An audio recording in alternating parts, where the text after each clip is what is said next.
சிங்கப்பூரில் வந்து பார்த்தீங்கன்னா எல்லா விதத்திலும் உதாரணங்கள் உலக நாடுகளில் உதாரணங்கள் வந்து சிங்கப்பூர் அப்படிட்றா சிங்கப்பூர் இப்பட்றா அப்படிமா மெட்ரோ ட்ரெயினில் இருந்தாலும் சரி தான், சாலைகளில் இருந்தாலும் சரி தான், பொருளாதாரத்தில் இருந்தாலும் சரி தான், இதுமாதிரி எக்ஸ்ட்ரா சொல்லிகிட்டே போயிட்டே இருக்கலாம். அதேமாதிரி வந்து குடும்பங்கள்லேயும் வந்து சிங்கப்பூர் கம்பேர் பண்ணாங்க. நான் வந்து இப்போ 2011 இது வரைக்கும் ஒர்க் பண்ணிகிட்ருக்கேன். 2025 வரைக்கும் இப்போ ஒர்க் பண்ணிகிட்ருக்கேன்.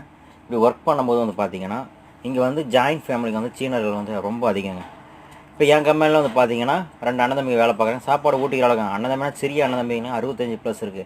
என்னோட பாஸே வந்து 3ஆம் தலைமுறை. ஒரே அந்த ஏதோ கம்பெனி பார்ட்டி இல்லை மீட்டிங்னா 3 தலைமுறை வந்து உட்காந்து மீட்டிங் அட்டன் பண்ணுவாங்க. ஸோ அதேமாரி தான் நம்ம ஊரில் வந்து பார்த்தீங்கன்னா ஒரு குடும்பம் வளர்ந்துக்கிட்டு இருக்குன்னா அந்த குடும்பத்தை வந்து குழப்பம் உண்டாக்கி வச்சுக்கிட்டு அந்த குடும்பத்தை நாசம் பண்ணுவாங்க. என்னென்னு பார்த்தீங்கன்னா முன்னதான் ஒரு குடும்பத்தை அழிக்கினா காட்டை அடிடா ஓட்ட கொடுத்துறா அப்படி இப்படின்னு சொல்லுவாங்க. ஆனால் இப்போலாம் அப்படி கிடையாது. ஒரு குடும்பத்தில் குழப்பம் விளைவிச்சாலே அந்த குடும்பம் வந்து முன்னேறாது. ஸோ தற்காலிகமாக வந்து தனிமையில் தான் தற்காலிக சந்தோஷமாக தரேன், நிரந்தர சந்தோஷம் கூட்டு குடும்பமாக இருங்க எல்லாம்.